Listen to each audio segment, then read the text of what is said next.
Let me, by way of introduction, tell you something about a European project we are engaged in dialogues that deals exactly with that issue, engaging citizens. The call for this project was triggered by the correct insight by the European Commission that the energy transition will not work without the support of a sizable part of the citizens, simply because for the first time in human history, the transition from one energy system, the fossil one, to another one, renewables, is also a profound economic and social transformation. An economic and social transformation that needs technological development, infrastructures, markets, financing and regulation, but which must also come out of people's lives, become part of their lives. They must actively relate to that process and co-produce it. And here comes the first big misunderstanding. Today, nobody opposes engaging citizens. If we were asking now, who is against engaging citizens, we wouldn't see a single hand. And there must, of course, be participation and for the more sophisticated agency. But you need only to take a somewhat closer look to see that in far too many cases, we are talking about something fairly different. More insight is needed into the process, I'm quoting, more insight is needed into the process of communication about energy issues, what is and is not effective. Communication, what is and is not effective. This is marketing talk. It has nothing to do with participation. It has nothing to do with engaging. The issues have already been defined and they need to be communicated effectively top-down. In dialogues, at the center of our attention is energy citizenship, meaning competent citizens, men and women, who deal with the energy issues in their lives as they deal with other issues, with social and political ones. Energy becomes one aspect of their role as active citizen and may even become a point of departure for becoming socially and politically active. We are organizing citizen action labs to understand how energy shows up in the live world of people there and then, focusing on vulnerable groups, on persons and families threatened by energy poverty, older people, single mothers, and more in general women. Because gender is a key issue in energy citizenship, as it is of citizenship in general. If you have some difficulty paying your heating and electricity bill, if you are fighting with mold on the walls, how does energy show up in your daily life? Will be the central question we will be asking in our citizen action labs. In my hometown, Città di Castello in central Italy, we are working together with Caritas, the Catholic charity, with the social department of the city administration, and an association of senior citizens. We are happy about these partners because we need them to get the trust of people who have no reason to believe that the energy transition will do them any good, because they have no reason until now to believe that the energy transition will do them any good. So we need to create the trust for them to join such a lab and the trust to speak up. Our task, our job will be more than anything else to listen. And I will be listening very gladly to the 4 forthcoming contributions. And we start with our first speaker, Rony Erez.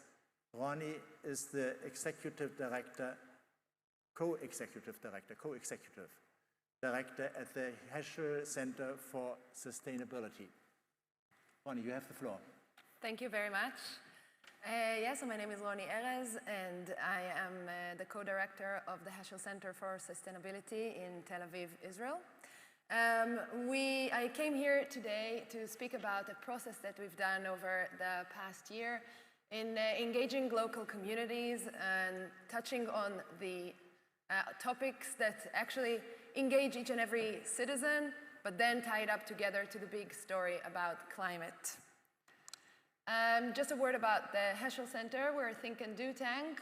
We are specialized in informing policymakers. We do impartial research, and we encourage collaboration and multi-sector groups.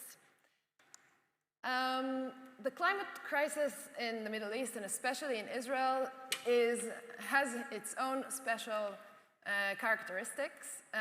It's going to be hard for us where we live. It's going to get more and more difficult. Temperatures are rising and flash floods are coming, and yet, in Israel at least, the climate topic is not big on the agenda. And as much as the local environmental issues are big and people are paying attention, I think a survey was done a few years back to actually find out that the environmental movement in Israel is one of the biggest social movements in Israel, and yet it doesn't yet talk climate so much. So what we thought of doing is trying to find a way to engage all those people that actually really care about where they live and the future of them, their children, their grandchildren, and engage them into the big topic of climate. We've had a big climate conference back in 2019. We were excited. We saw the movement growing, and then COVID came, and we realized we can't really continue doing things the way we did. We can't bring everyone to Tel Aviv from all over Israel. And we knew, on the other hand, that it's a big year. Building towards this event, towards Glasgow, we have to mobilize people. We have to show the government that there is interest and there is participation. So what we decided to do is to do multiple simultaneous climate conferences all over Israel. We started a process. It started back in 2020 when we realized the situation. And I think maybe the first step that made it really important and made it work was to send a call for proposals. So we basically called out for the different organizations around Israel that would like to organize their own climate conference. And we established a group of people from different organizations, social and civil organizations in Israel, to basically assist those grassroots organizations for climate conferences. I apologize if there is Hebrew text all over the logos, but I promise you don't really miss anything. It's just the names of our organizations. So the outcome, I think, surprised us all when we sat in a little room and dreamt about this cross-Israel process. We were surprised to realize that there was a lot of interest. 13 local conferences happened from 19 local governments, many events, a lot of civil society engagement, and many, many people taking part of the topic of climate, maybe for the first time. So our basic premise was to try and get every single local conference, to talk about the local issue. So for example, in the Israeli desert, there is the ongoing problem of desertification and problems with the local agriculture. I think most of the people that live there are concerned about these effects, but they don't necessarily relate them to the big climate topic and the big pressure that we need to put on our government in order to make it count. Down south in Eilat, there's the coral reef and the oil transport. In Haifa, they were talking about the petrochemical and the just transition that is required to clean up that area. In Modi'in, I'm saying random names of places in Israel. Some of you probably don't know them, but the basic idea is the same. We really, really wanted to touch people where they live in the topics that they care about, even if they're not necessarily tying them up to the big climate topic. So yeah, we were very happy to realize that there was a great increase in engagement. We got marginalized communities and vulnerable voices to speak up and to understand where they stand in relation to this big topic. We put together a thorough report that we actually gave to the government offices and made sure that they would read it and hear the local voices and hear the local concerns. Especially since coming here to COP, our government is talking about mainly about technology and what they're going to do in order to sell basically Israeli high-tech to solve the problem, and they're talking a lot less about what needs to be done back home and the big decisions and the hard actions that actually need to be taken in order to tackle this big problem. Yeah, so these are our aspirations for 2022. I really hope we will manage to get them. There's a big problem of funding, but we work hard, and as we made it happen from nothing last year, I think we can make it happen again this year. That's it. Thank you very much. Wonderful. Lovely.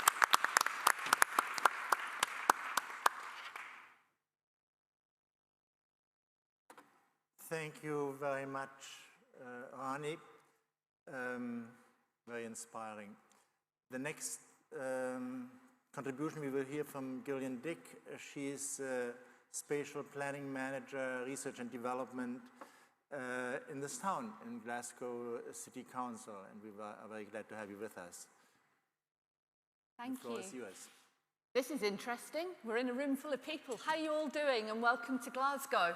Welcome to Scotland. Hopefully you've sampled the whiskey, you've had some good haggis, you've had iron brew. That's the building you're in. This is the SEC. We normally use it for concerts. I'm going to do a whistle-stop tour very quickly, and I'll apologise if I talk too quickly for you, about our place-based approach using nature-based solutions. We've added an extra tag to create a climate-adaptive city.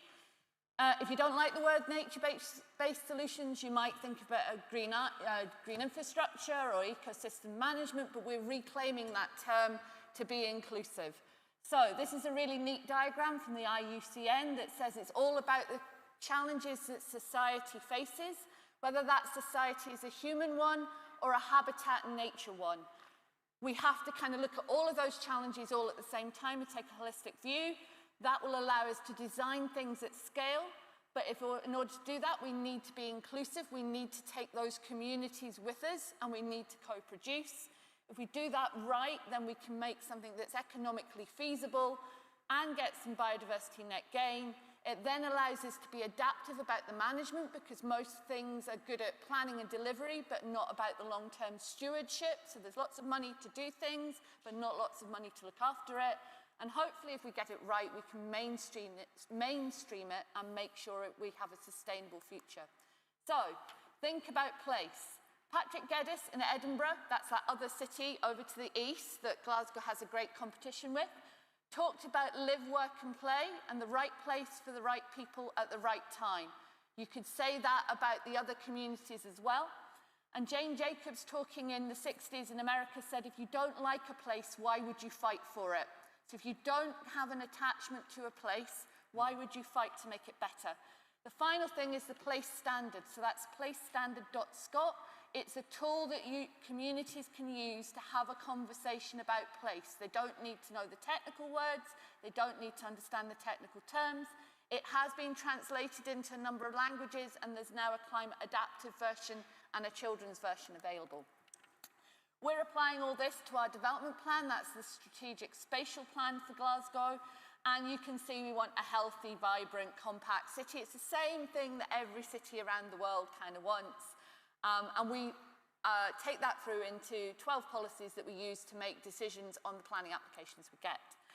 So we have guidance. We try to be data-driven. We're trying to manage the resources that we've got. We want to be able to ask the map, and what I mean by that is getting the evidence base and visualising that so our communities can ask the map, as well as the people within the council. So we don't want to hide the information that we've got. We're talking to a whole load of academics and officials. You can see all of that on the left. But how do we engage with the communities of interest, our young people, our older people, or those living in the places and having to deal with the day-to-day issues? So we've tried to do some of that through our open space strategy. We have a statutory duty to produce that. We have to quantify it, but what we want is the quality information about it. The point is the open space, people start talking about green space, it's actually also the blue and the grey. The biggest open space in Glasgow is, if my direction is right, out there. It's called the River Clyde. But for a very long time, the city has planned with its back to it, and our communities have asked, why haven't you engaged with our river?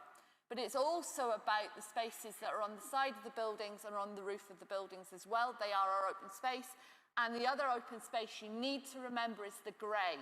That is our footways, our cycleways, and it can be our roads if we want to reclaim them for other communities other than the car drivers. So, when we're dealing with our open space, it's influenced by a heck of a lot of things, and this slide illustrates it, but also we're trying to deal with climate emergency, ecological emergency, and the financial constraints. But we have all kinds of influences coming at us in Scotland from the Scottish Government, the UK Government, up until a year ago, the EU, but we try and tie in with the UN SDGs, for instance. There's local and there's national context. So if you're a community, how do you understand all of that? We're trying to break it down into livable, healthy, and resilient. We're trying to talk to our communities about what they want their open spaces to do. So that's not just count them, it's find the quality of them as places to sit, as places to learn, as places to engage with different types of communities, whether that's human or habitat, but also as places that can mitigate and adapt, that can make us more climate resilient and will help us make our communities more resilient to the shocks and changes that are coming. That will allow us to have an informed conversation with our communities about the spaces we need to retain, where we need new spaces, where we want to redefine them or make them multifunctional, and which ones might be redundant. By that we mean swapping them out maybe for vacant and derelict land, making the vacant and derelict land open space, because that will stop or reduce the blight on the communities and may well improve their health and well-being. A couple of case studies, or a few case studies to end with. This is Croftfoot Primary School in the city. This is their playground, but it's actually also the surface water management. So it's draining and it's stopping the place flooding, but the kids just know it's a great play area. This is Barrowfield Community Park. Right at the top right-hand corner is Celtic Park, or Parkhead, where Celtic football team. This was the bus park once a fortnight for visiting fans. The community had to live with that bus park. The alternative transport was found for the people going to the football. They could go on the train. That meant we could reclaim with the community, create a park for them to use so that they have a park instead of a bus park. This is Moss Heights at Cardonald, just across the river from here, a very iconic high-rise block. They had a very drab kind of park at the back, so the community, along with the Housing Association, redesigned that park.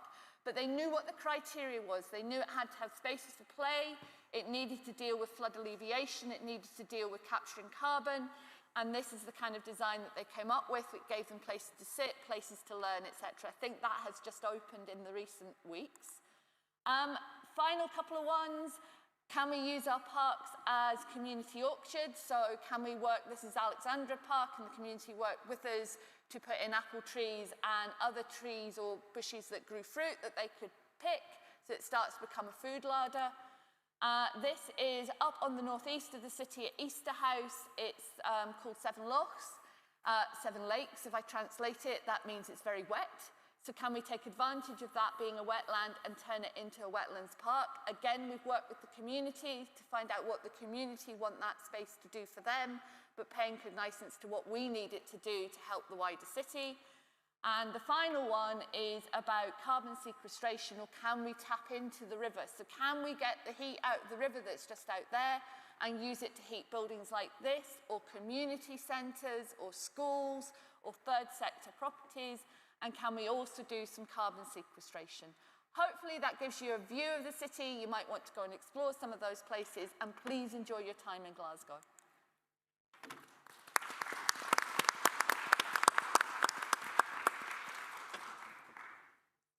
Thank you very much, Gillian. very glad to learn something about the place we find ourselves in, given the fact that this environment doesn't feel very much like a grown neighborhood. The next speaker we hear is Tine Heise. She is serving as a president on the board of Climate Alliance Europe, Climate Alliance of European Cities. She is deputy mayor for the environment, climate and energy and international solidarity in the city of Ghent in Belgium. I think the combination of competences and responsibilities of Tine in her city already makes you understand how she perceives her role as a politician, environment, climate, energy, and international solidarity. Tine, you have the floor. Thank you. Thank you for joining this session. And I will focus on energy poverty. That is really a topic that is really close to my heart. It adds a social dimension to the climate crisis. Now, let me start with a personal story. I live and work in Ghent, and a city in Belgium, in a region of which we like to think that it's rather rich. Well, the majority might be, but it just depends on whom you ask. So one day, I visited a second-hand store in a neighborhood in the city called the Brugse Poort. On display in the shop were small parcels of wood made from scrap material, from broken furniture and other old stuff. The personnel of the shop put those packets aside for people who couldn't afford other fuels to heat their homes. Can you imagine that? I was really shocked. You can, of course, never heat a house comfortably that way, let alone an old, uninsulated house. This story is by no means isolated. Many people live in energy poverty. In Belgium, about 1 in 5 families have problems paying their energy bills. Before we continue, I want to clarify something. Fighting energy poverty is not a mitigation measure. It will not necessarily help to decrease CO2 emissions. We need to do it, no doubt about it, to improve people's lives. But we can't count on it and shouldn't to help us save the climate. In Kent, we tackle climate poverty with an area of climate measure. I will explain just a few of them. One measure is personal energy counseling. At first, people get simple tips and tools to save energy, but we use this contact to try to convince them to go for deep renovation. We have several financial incentives to do so. Energy loans and subsidy retention are just 2 of them. We have transformed our system of additional subsidies in revolving fund. People are now able to receive a substantial low-rate long-term loan from the city, up to €30,000. This loan will be aimed at basic housing quality, insulation, and investment in renewable energy. Why did we decide it? Vulnerable people don't have the means to pay upfront for energy renovation. They don't benefit from a subsidy-based system because they can't afford the investments. With this revolving fund, we will overcome this barrier. Interest rates are very low and payment will stretch over a long period of time. So people will be able to cover a large part of their repayments with the saving on the energy bills. And also, since it is a revolving fund, eventually the city will get the money back and be able to help more people. We have also a specific similar approach for the rental market. And we have also, for really poor owners, we have also another system.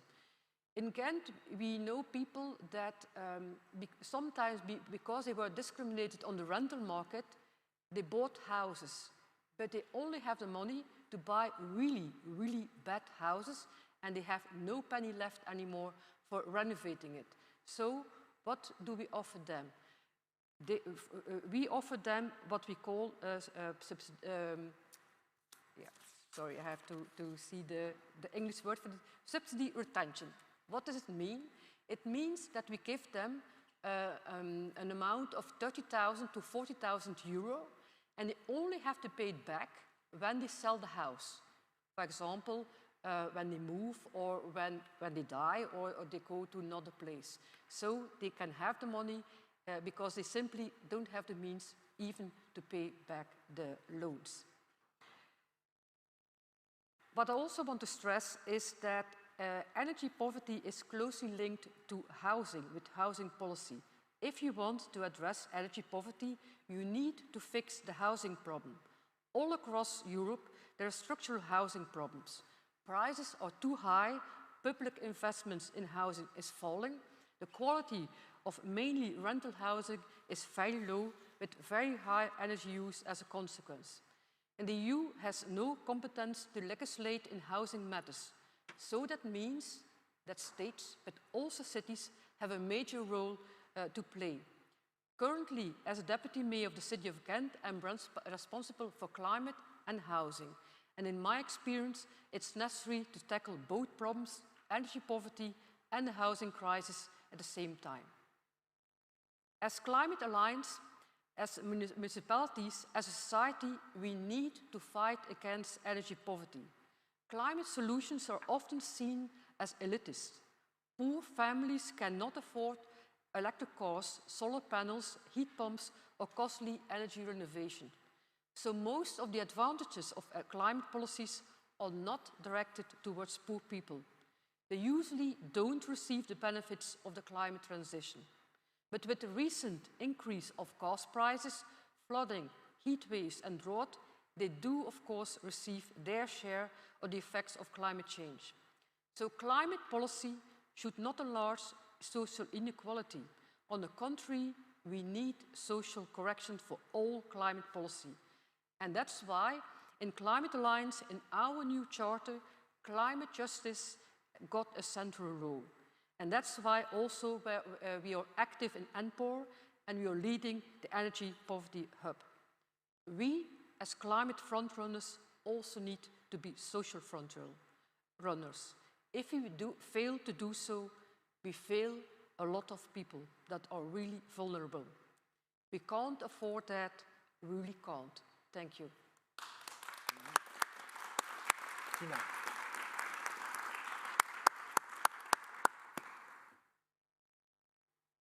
Thank you very much, Tina Heise. We come to the last contribution here up from the panel, and we have a good chance that there will be some time left for a discussion, and I'm very glad that we will have this time because we are talking about engaging citizens, and I think if we don't succeed in living some of that here in this round, because I'm sure many of you have some experience in that field, it would be a contradiction in terms.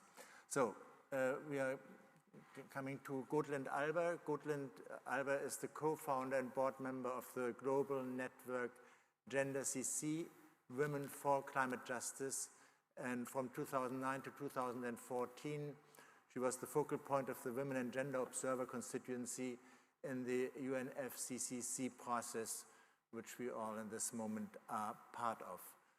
Gotelind, you have the word. Thank you very much, Karl-Ludwig. We've saved so much time that I can speak now for much longer, but I won't. Don't you dare. I won't. Yeah, so we heard quite a lot about urban action now, and what we found out is that many cities, in particular larger cities, they work on climate change. I think almost all cities in the world are aware now that they have to work on climate change.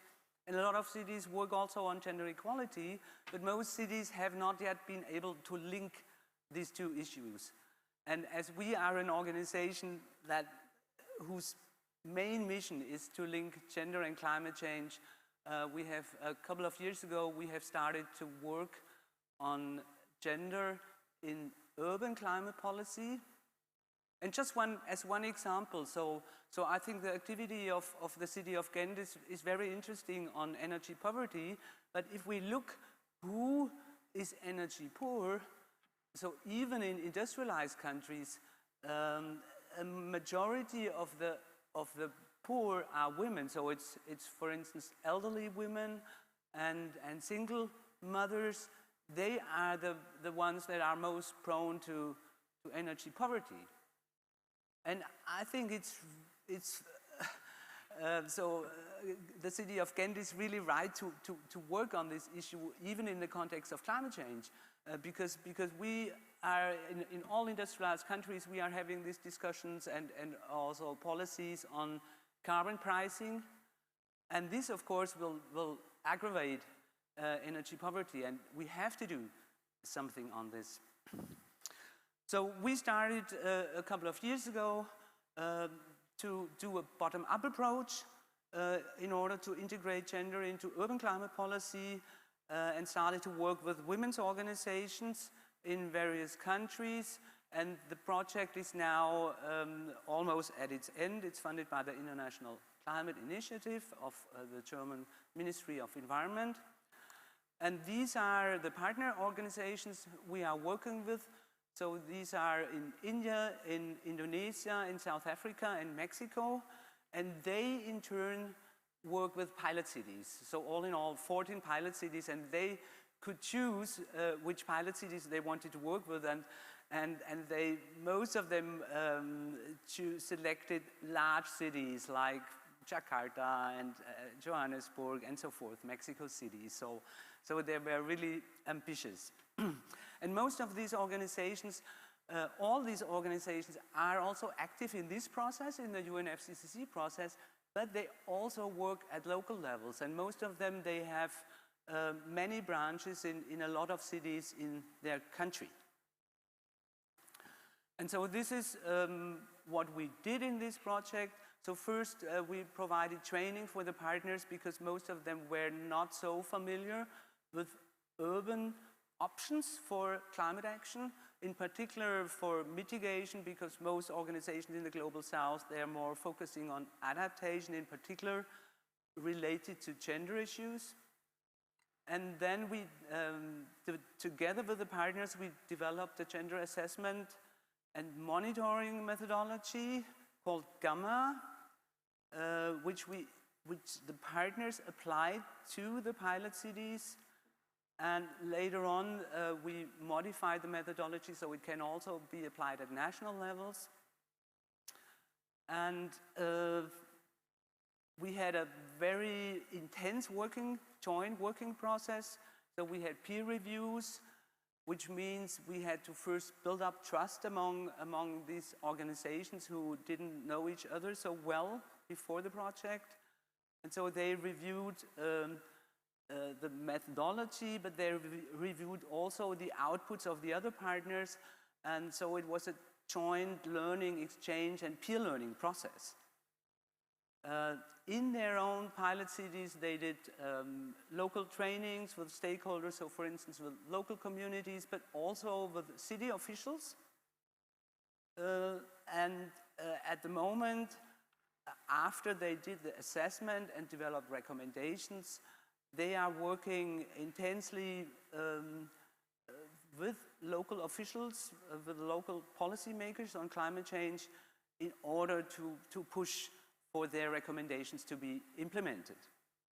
And also they developed local pilot projects, because one problem we have with gender and climate change is that in this process everybody I think is aware that there is a gender issue, that there are gender issues in climate policy, but most of them don't have a very concrete idea how a gender responsive climate policy could look like.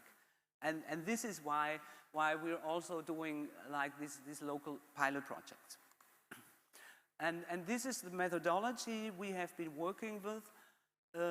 So it's 3 main steps, and the first step has 3 elements. So we first looked at the institutional setting, whether the mechanisms the city has and the coordination mechanisms, participation schemes they have, the knowledge, the tools they have, whether they are able to take gender into consideration.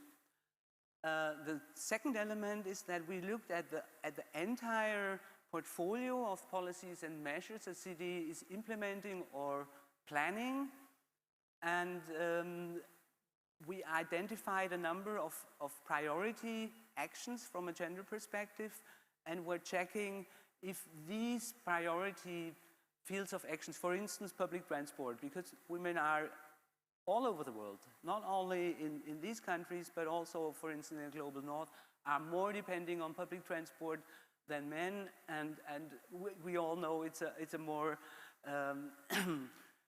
low carbon mode of transport, and so, for instance, we checked if these cities are active in public transport. And the third element of the gender assessment methodology is to look at individual measures with a more detailed methodology, whether these policies are implemented in a gender responsive way. And I don't go into details of this methodology because what we can offer now is a publication. So today is the launch of the publication, and it's available not in print but on our website at the link that is given here. And this is a very practical, hopefully practical guidebook on how to use this methodology, and includes supporting materials. So for the moment, it's more geared towards cities, so actors and cities in the global south.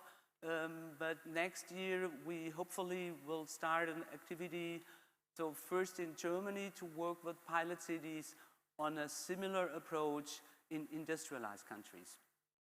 Thank you.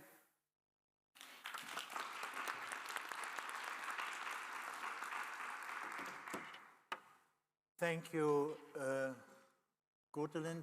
These were the thank you. Contributions here from the front. I must say that I'm most deeply impressed by the technical staff of this meeting, and I very much thank Jules and her collaborators for this very smooth way in which they organize these meetings. Engaging, obviously, we tend to talk about engaging citizens. Obviously, we tend to talk about vulnerable people. The upper 10% of the social ladder do know how to take care of their interest, and so it was not astonishing that we heard a lot about people who are at a certain distance from the labor market, women, elderly people, single mothers, as the social groups we are working with. This is the second part of our meeting, where I would then ask you to raise your hand for comments, observations, and questions to the panel, if you want some aspect of what has been presented to be further explained. There are 4 microphones in the room. Please, raise your hand in a moment. We have the first, you will be number 2. We have the first intervention, which was programmed before that meeting by, now I'm Carolina Urrutia. Does that work? Excellent pronunciation. Thank you. She is the Secretary of Environment of the city of Bogota in Colombia, and you have the floor for the first common contribution. Thank you. Thank you so much. So first of all, thank you for the invitation, and also a big congratulations to the team that makes things happen so easily. And And of course, thank you to our wonderful presenters. As I think about engaging citizens, and we in Bogotá are going through putting our land use and zoning plan through the city council as we speak. And one of the big questions I ask myself, which has been partly addressed by many of you, is how much engagement is enough engagement? And the answer is, it's never enough. And it's really hard to achieve a moment where you say this plan, this policy has been sufficiently participated on. And I think this is one of the great challenges for those of us who are working from both the private and the public sector in terms of incorporating this new vision of engagement and participation, which is we have to do it every day. There is no policy that is conclusively engaged. And that's really hard because community engagement takes a lot of time, as I think you all very eloquently described. It takes a lot of money, and it's usually not included in our budgets, right? Maybe we have a little money to have a policy or a plan be put forth for a few meetings, you know, for a few consultations, but it's very rare for us to have sufficient budgets for participation. But also, and I think the most challenging of them all from the public sector's perspective is it takes trust. And trust comes, of course, from promises being delivered upon. And it's very hard in the political process, again, to determine when promises are effectively complied. When you can say, you know, I truly engaged these communities and the opinions that they gave us have been effectively streamlined into our programs or policies. Because there's always going to be, I'll turn that around, it's very rare for a community to say, you know what, we've effectively participated and our opinions have been taken into account. Because there's always a little piece that we couldn't afford or that didn't agree with the objective of the policy that we were presenting to a community. So it's very hard to find civic engagement to be effective and but mostly to be satisfying. And I think this is one of the great questions we face in terms of governance in the climate era. How will we recover that trust when we know that the changes that we need for the climate emergency take a lot more time than the 4, 6, or maybe if you were very luxurious and maybe you're in the German government, you have 8 or 16 years. But usually the political cycles are so short. Rarely does a local or national government get to deliver on climate promises. So I think that trust issue is very hard from the public perspective, and that's different from civil society organizations that can be involved in one project and deliver in 2 or 3 years. But I do think we have to take the time, both as governments and as civil society, to think about how we can set up short-term goals that can actually be complied with, that can actually be successful, so that we start building that trust that we need to work together towards our climate goal. Also, I think particularly in terms of local city issues, and I think the Glasgow example is beautiful for that, we're facing some tough choices. Change is very scary for all communities. And sometimes change on the grander scene, you know, climate change in general, is less scary than close and up personal change, no? They were telling me, for example, how in Edinburgh there's so much resistance to a new tram line, I think, or something. Yeah. So people are scared of leaving their cars. They don't know how long the tram is going to take. They don't know. And facing these fears and addressing them directly without infantilizing them, without saying how silly you are. You can't like your cars. We're in a climate crisis. That, I think, is also one of the great challenges.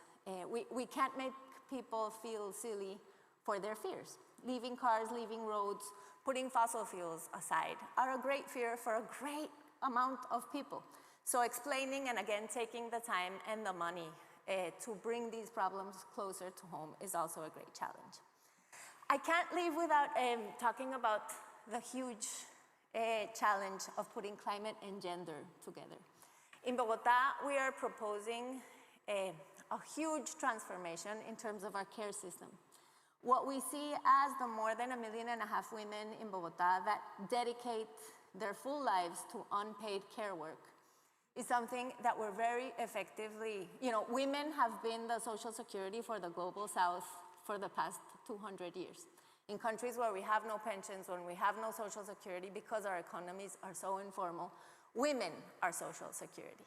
And so incorporating care systems in places where women can get time off from care, to get an education, to gain autonomy, or even just to rest is a central part of our local zoning proposition to the city. And incorporating climate change into that and the proximity economy and how we need to have mixed land use so that these women don't have to spend so much time in the transport system and don't, of course, including security so that they can safely ride bikes and safely walk across the city is also a very important part of our proposal to the city. So I found that presentation also fascinating. Thank you so much, and I hope to hear from the audience. Thank you. Thank you very much, Carolina Urrutia. We have 3 contributions. Yes, please do walk up to a microphone, do present yourself. Okay. And if it's a question, tell whom you are going to address it to. If it's a comment, try to stay Okay, be thank short. you very much. My name is Betty Osei-Bunsu. I work with Green Africa Youth Organization, and we are mostly into zero waste within communities and how to include waste workers as a just transition to climate change. So my question goes to everyone on the panelists. And that question is, how has the waste workers been included when it comes to urban climate action? Because within all the presentations, I never heard any action on waste workers and how they've been included. These individuals are key when it comes to waste management. However, they face a lot of stigmatization within their local communities. So this is my question to all of you. Thank you. Thank you very much. We'll take another 2 comments or questions. Yes, you are the second. Please step up. Yeah. Okay. Hi there, thank you. And thanks to all the presenters for their presentations. They were really insightful. My name is Luke Murphy. I'm at the Institute for Public Policy Research. We're a think tank in the UK. I've got a comment and then a question for the panel. We have been running an Environmental Justice Commission for the past 2 years, which ran 4 citizens' juries across the country in the UK, in Aberdeenshire, in the South Wales Valleys, in Tees Valley, in County Durham and in Thurrock, in areas that were going to be particularly affected by the transition, asking citizens, what does a fair transition look like to you in your local area? What do you want your local community and councils to do about it? And what do you want the national government to do about it? And there's no doubt that the conclusions and recommendations of the report were much richer because of that process. But as one of the speakers has alluded to, it's extraordinary time and resource intensive to do this, both for civil society organisations, governments and councils. I just wondered how the panel think you best make the argument to policymakers and government to fund this kind of ongoing engagement, because it's going to be vital in the next stage of the transition as it touches more and more on people's everyday lives. And second of all, kind of second part of the question is, how do you ensure for those that don't participate, for whatever reason, because in the end of the day, not everyone is going to participate, that they see these processes as legitimate? Excellent question. We'll take 1 more question. Yes, the gentleman, and then the second round. Yeah, please walk up to the microphone, present yourself. Are you okay? Hello, my name is Sydney. I'm from the city of Montreal in Canada. My question for the panelists, we're talking about quite a large range of engagement, very different types of projects were presented, but I'm interested in measuring impact. So when we're talking about energy efficiency, or when we're talking about doing a national series of conferences, for example, in Israel, and I'm interested from the other panelists as well, how have you measured not results So, you know, the number of houses that you've visited or the number of conferences you've organized, but are you thinking about measuring impact, and if so, how are you doing that?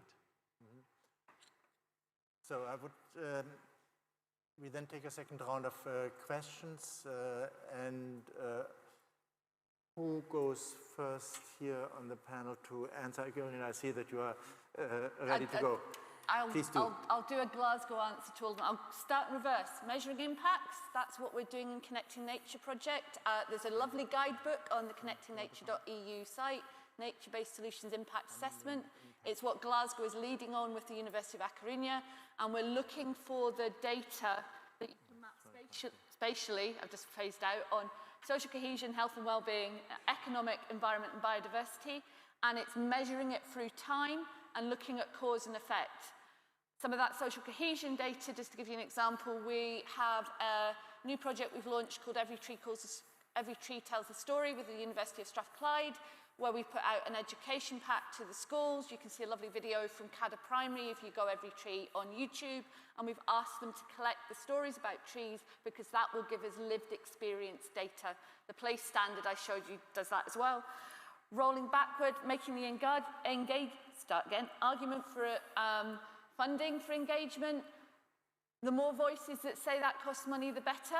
We get lots of money, as I said, for planning and delivery, but not for the ongoing engagement, for making the time and providing the resources and the support for communities. In Scotland, we've got local place plans coming. That's coming through our Planning Act. We know as the 32, 34 planning authorities, we don't have the resources to support those communities properly, and therefore there is a mistrust coming in. The final one on waste management, we work closely with our waste colleagues. We put planning policies in. We have recycling policies in Scotland, and we are looking at a circular economy policy within Glasgow. Our waste operatives are quite powerful, and some of you may well have seen news reports this week about some of the actions our waste operatives are taking in Glasgow at the moment. I'll stop there. Thank you, Gillian. Funding, who doesn't participate, impact measurement. Rony. To be honest, the person that was speaking about local juries, citizen juries, I think that's a really interesting point. I think that this type of practice is definitely something that we are going to try and take forward in Israel as a next step to the process that we've done so far. And I think it has the potential to close the gap between what you said about trust and about making sure that all the voices are heard. I think there's something about that practice that could bring those issues together. So yeah, we're trying to engage with it. We're trying to push it forward. We've already sent out a call to all the local governments in Israel to see who would like to be the first to do a citizen jury. I think in Belgium it's also quite popular, that method, no? It happened. So, Tine. I also will try to answer... Beautiful transition. Yeah, go. Yeah. Tine, it's you. Yeah. First on the waste workers. I was president for 6 years of the company of the waste collectors. So I was close to the people. Now, I think that the position of waste workers might differ from country to country. For example, in Ghent, the trade unions are very strong representing the waste workers. So their position, and I'm very glad that their position is not that weak in Ghent. When I became president, although some of the waste workers were a bit suspicious because what would it bring? Because I'm a green politician, so I want less waste. And so they thought, okay, there will be less work for us. Just on the contrary, it's just, we just wanted to bring the general people in Ghent more respect to the waste workers, so you don't throw things on the street because it's of no respect for the people who have to clean it. But on the other hand, you have to the waste workers do different jobs. For example, we have this kind of recirculation box where they will do more efforts in selecting the waste so it can be more recycled, for example. So I think, of course, it might be different from country to country. Then budgets. Yeah, budgets are always hard. I'm a local politician, and this, it's a power game. It's simple as that. So you have to put your priorities right. As simple as that. So for us, it was climate, and it was also, for example, in my competence, housing. And to combine it, then you can work on energy poverty. It was really a struggle to get the budget I needed. As simple as that. There's no easy way. You have to sometimes knock on the table, and you need your budget, and if it's your priority, and it's a priority of the city board, then show it. It's no other way than really go for it. And then the impact results, of course, that's of course extremely important. And for example, we have clear goals on how many houses should be renovated a year. And our goal is 3,000 a year. We are not there yet, but we're going in the right direction, and we follow up that up. That's just one concrete reaction to that. Thank you, Tine. Gotelind, and then we will have a second round of comments and questions, and a final round here up on the panel. Gotelind, please. Okay, thank you. First, on measuring impact, of course, we're doing this as well. And as we have an assessment methodology, it's quite simple. We apply it a second time, at least the two parts, and look what has changed. So that's quite simple. The question on waste workers, that I think is not so simple, because in many countries in the global south, we have a lot of informal waste workers. And in some countries, a majority of them are women. So there's, even here in this process, there is an organization of informal waste workers who try to, well, raise their concerns. Because the problem is that in these cities where waste management primarily relies on these informal waste workers, if they introduce a waste management system, then these people, and as I said, many of them women, would lose their income. And so what we recommend is that of course, the city should introduce a well-managed waste management system, in particular because in the global south, waste contributes much more to greenhouse gas emissions, to the total greenhouse gas emissions of a city than, for instance, in Europe. But they should ensure that these people who've done the informal work, that they should get formal jobs within the new waste management system. Thank you. If I can add to that very briefly, Carl. Thank you, Gotelind. I'll get back to you. I would like to take now the next three. Yes, there was one. No, there in the center. No? Yeah, please, there in the center. You are raising your hand. Yeah, I mean you. Yeah, if you step up to the microphone, then 2 and 3. And was there, let's see how we are doing with the time. Please, present yourself. Yeah. Yeah, my name is Ling Rong, and I'm from Global Young Greens. So my question would be about how could we further engage the marginalized people also in the local communities. So it's local communities often sort of refer us a single entity, but there's a huge diversity also inside the local communities, and we can see, for example, in energy poverty, a lot of women, especially from the ethnic minority, are much more likely to be affected. And also, young people are often marginalized and excluded in local politics, and also to have much less economic resource to be engaged in, no matter it's engagement from renewable energy, or also to get out from the energy poverty. So I kind of wonder, from your organizations, how do you tackle with this issue? How the marginalized groups within the communities could also be more involved? Thank you. Okay, yeah, please.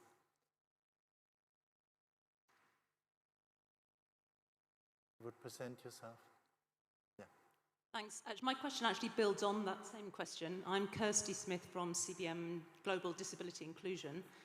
And it's really to ask to what extent any of your initiatives had tried to engage with those who are traditionally excluded from political processes, community processes. Gotelind, you mentioned that gender thinking and climate thinking are often completely separate, and it's exactly the same for disability inclusion.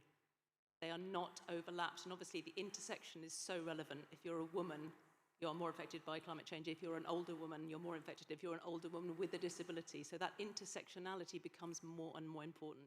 So it's really just a question to find out to what extent you were able, or you made an overt attempt to seek out those who are traditionally excluded. Thank you. And yes, please.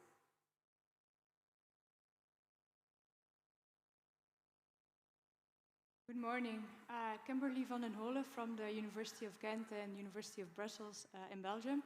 So I apologize for being in late.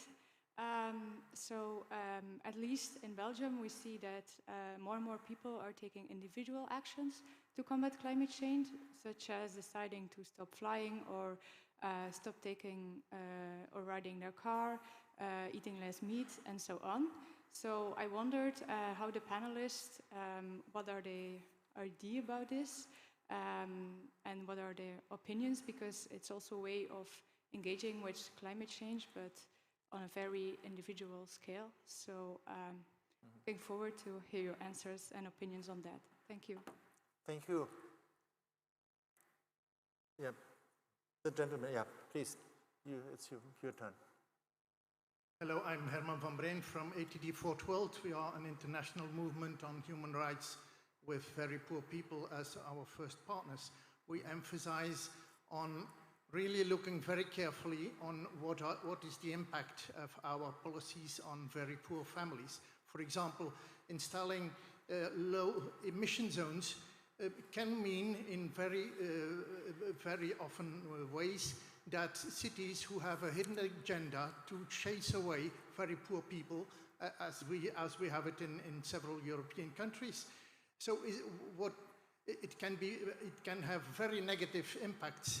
For example, in Senegal, not allowing anymore any plastic bags. It seems to be a marvelous policy, wanting only to sell recycled plastic, but for very poor people in neighborhoods like Grand Joff in Dakar, it means they don't have access anymore to clean water because they can't afford buying water in bottles, and they are dependent for their water to buy water on the street in plastic bags. So please take into account very carefully what is the impact on the very poorest and how to make them participate in the reflection on policies on climate change. Thank you. Thank you. Yeah, okay, quickly 1 and 2. And then we can talk to the panel. So I'm from California, and I'm from California, and we used to be the Golden State. Now we're the Fire State. And what we're finding are people in RVs or caravans, whatever you call them, flooding into the San Francisco Bay Area. We have people that are without RVs flooding into the San Francisco Bay Area, living in tents. And it is going to continue. It's not going to stop. And so it isn't about accessing their opinions and what they need. It's about how do we access the citizenry of the area to accept them, to even welcome them, because this isn't going away, and especially the public officials who seem to believe that we're going to be able to transition them into homes where the average home price is over $1 million US dollars. So how do we change people's minds about the most vulnerable and the poorest? Thank you. Please. Hi, my name's Haley, and I am living in Hawaii in the US right now. I just started an AmeriCorps position in my local government, and I'm working on community engagement and struggling to understand how we can engage community members long-term outside of just a workshop or a presentation that's just one time, how to make sure they can be engaged in the long term to build that trust and have conversations. Thank you. Thank you. That brings us to the end of the questions and to the final round here with our speakers. And I would start on my left with Gotelind and then go down. Thank you. First of all, while working with marginalized people in local communities, so that was one of the missions in our project and of our partners. Of course, they couldn't, in a city like Jakarta or Mumbai, they couldn't work with all marginalized communities, or in Mexico City, where there is the largest informal settlement you have ever seen. So they worked with specific local communities in order to learn what their needs are, so that you could call it community-based adaptation. This has often been applied in rural areas, but this can also be applied in urban areas. And you could also call it community-based mitigation to work with these people. And of course, this is very, very labor-intensive. And I think we should be aware that if we want to address these issues, and these issues have to be addressed because informal settlements are growing because of, among others, of climate refugees. So there won't be a mechanism at this level here that will solve it. So we need many, many people who are willing to work with these communities, to build up trust, and we need the funding for that. And therefore, this is what we call for, that climate finance also goes into this kind of activities, even though it will be difficult to measure the impact. And a second issue, so the impact of specific actions, specific policies and measures on communities. So this is exactly what we think is interesting and is important. So therefore, one part of our methodology is a so-called gender impact assessment. And of course, we have an intersectional approach. So we do not only look at gender, but also at other categories of marginalization or disadvantaged people. And so we very closely, for each measure, we look what impacts, what unwanted, what undesired and unintended impacts it could have on local communities. And of course, this is also labor intensive. We have to live with that if we want to be climate policy to be effective. We have to put in this work. Thank you, Gotelind. Gillian. I'm going to go quickly because I want to allow the rest of the panel to have a thing. I'll give you 2-3 examples. So our climate plan, we worked with Climate Justice Theatre that brought in disabled young folk themselves, disadvantaged young folk, and got them to set the agenda and pulled us as officers into the room and made us be the audience and made us be the ones that had to reenact, and they ran scenarios that the young people set up. My second example is a business model canvas that Connecting Nature have developed. We used that with a growing project in Bellahouston, which is on the south side of the river. That growing project has various charities on it and various schools on it. So Head Start charities, returning people going through the kind of release from prison charities. And we devised a way of asking them who benefits from this, who pays for this, how can you make this sustainable, what works, what doesn't, and the business model canvas actually gave us a kind of way of having a discussion about how we could make this more sustainable, and we've used that the same in Drumchapel, which is another deprived community. The final point I would make, low emission zones that take out the dirty cars, or the dirty buses, which are more likely to be owned by those with less money. We used the place standard to say we needed to have a conversation with the whole community and not just the bus drivers or the taxi drivers. And we were really concerned as a planning service that if we put up that zone in city centre, all it would do was move that air pollution problem out to our suburbs. So it was just going to move it rather than dealing with the whole city. So we're trying to deal with all of that. There are lots of examples where we're trying, but you're right, it's really expensive, it's really time consuming, and it needs resources to allow you to do that properly. I'll pass down the line. Thank you. The hidden agenda. Rony. Our way, or at least the idea behind what we did, was to engage everyone through their own problems. So I think when you run multi-sector tables, there are communal or joint causes that local government and decision makers, they have to hear the voices of everyone if they really want to make processes work long term. So we kind of managed to find a way of presenting each and every issue grassroots and connected to the bigger picture. And I mean, it worked to an extent, but it's definitely always a challenge. A comment about personal responsibility versus other actions. I have to admit that personally, I think that putting pressure on governments and on decision makers is, at this point, very important. And through small daily actions, we connect to the bigger problems, and hopefully it will lead us to be more active citizens.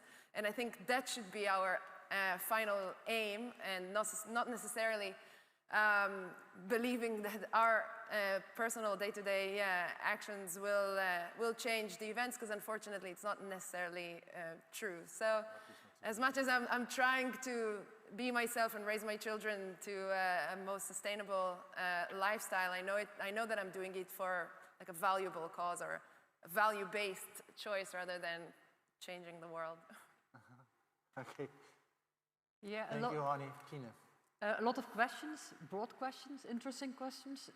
Now about including marginalized people. I will stick to my focus, energy poverty. How do we reach the really poor? Well, they quite often have contact with social welfare people. So, for example, they come to them when they can't pay their energy bills anymore. So that's a good way to reach them. And of course then, and that's building up what you said, is gaining their trust. Gaining the trust that we will help them lowering the energy bills by helping them to insulate their houses. But sometimes they thought, oh, it's nothing for me, I can't do it. So you need a lot of time to overcome and that they trust you. But in the end, if you have people that you convinced, they can be ambassadors for people from the same community, and that really works. People who tell them, listen, I didn't dare to do it, but I did it, and now my house is better, I have lower energy bills. So ambassadors from the community, that works very well. Yeah, about the homeless people in California, that's of course also a very broad issue. I'm also deputy mayor for housing, and in Ghent we really want to do something about homeless people in general, but then you have to dare to invest as authorities in housing, and so it means more social housing. In Belgium, that's also, we have a minister who doesn't like it too much, but in Ghent, we want more and better social housing, because that's the only way that at least 20% people with the 20% lowest incomes, that's the only way that people can live decently. So I'm really in favor of social housing. But of course, I could tell a lot more. Then about individual actions and so on, I like them, of course, but I agree that it's never only individual actions. It only should be combined with structural things. The question we always ask them. Of course, they are needed as well, because, okay, it's always, do have consumers power or not? Yes, we have power, but not enough, and so you need always both sides. And then about if sometimes climate action or an excuse or at least very bad for poor people. I have to tell you about low emission zone. We have installed a low emission zone in Ghent, and I can tell you the contrary. Poor people, very poor people, don't have cars. They don't have cars. In Ghent, 1/3 of the people don't have cars because they simply can't permit them. So they always forget about those people, and those people gain a lot when you install low emission zone, because they live in the areas with the most polluted air. If you improve the public transport, it's better for them. For the very poor, it's very good news. Of course, you have to do something about the group just above it, and we did. So that's why we also had demolition subsidies, if that's a correct word in English, and we made them higher for people with low income. So there's always a way, and you should. It's our responsibility as politicians to always combine climate and social measures. And the climate measures can't be an excuse for one or the other. It's always both. You leave the last 60 seconds to Carolina. We are over time. I'll be very quick. Last comment by you.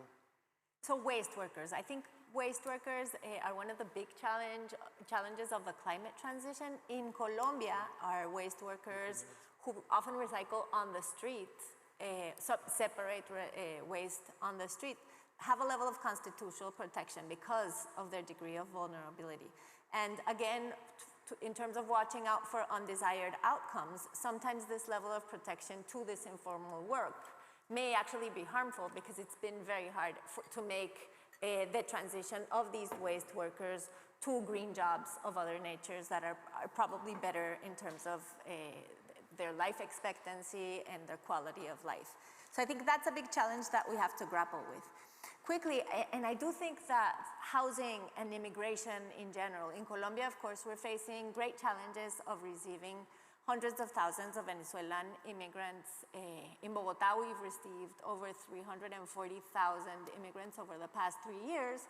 And this has only made our housing crisis